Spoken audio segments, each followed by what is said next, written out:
तर बघू शकता तुम्ही की अशा पद्धतीचं फ्रंट पेज असतं. यावर व्यसनमुक्ती केंद्राचं नाव आणि पत्ता आहे. त्याच्याखाली अर्जदाराचं नाव. या ठिकाणी अर्जदाराचं नाव म्हणजे नातेवाईकांचं नाव असतं की जो नातेवाईक पेशंटला ॲडमिट करण्यासाठी जबाबदारी घेतो त्या नातेवाईकाचं नाव या ठिकाणी आपण सुरुवातीला लिहितो.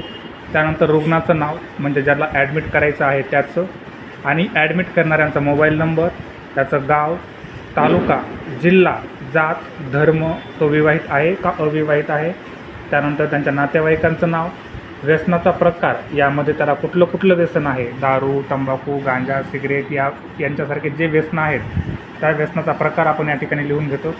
त्याच्या पाठीमागची कारणं, ताणतणाव, मित्रांची संगत, अशी कारणं असतात. ती कारणं आपण या ठिकाणी लिहितो.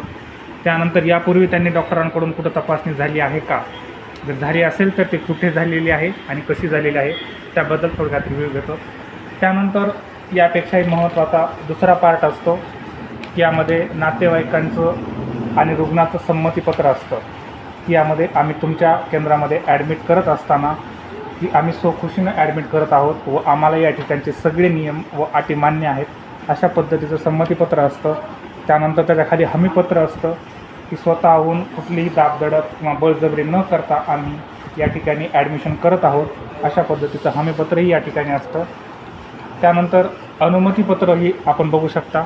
अनुमतीपत्रामध्येही काही मुद्दे आहेत की ज्याची अनुमती नातेवाईकांची आणि रुग्णांची, त्या दोघांची अनुमती लागते. त्या अनुमतीवरही नातेवाईकांची आणि रुग्णाचं नाव आणि सही आपण त्या ठिकाणी घेतली जाते. त्यानंतर ॲडमिशन फॉर्म भरत असताना आपण पुढच्या पानावर बघू शकतो की या ठिकाणी दाखल करण्यासाठी आपण ज्या पद्धतीनं दाखल करतो किंवा कशा पद्धतीचं दाखल केलं जातं त्याची पद्धत आपण या ठिकाणी ॲडमिशन फॉर्मवर आपण बघू शकतो. आणि खाली विड्रॉलची लक्षणे काय असतात की बऱ्याच वेळेस रुग्ण अतिव्यसन करत असेल आणि अचानक जर त्याचं व्यसन कमी केलं आणि त्याला व्यसनमुक्ती केंद्रामध्ये ॲडमिट केलं तर विड्रॉलची लक्षणे दिसू शकतात. त्यामध्ये प्रामुख्याने या ठिकाणी लिहिलेले सगळे आहेत जे लक्षण दिसू शकतात. आपण वाचू शकतो की रुग्ण बेचैन होणे, अंगात थरथरी सुटणे,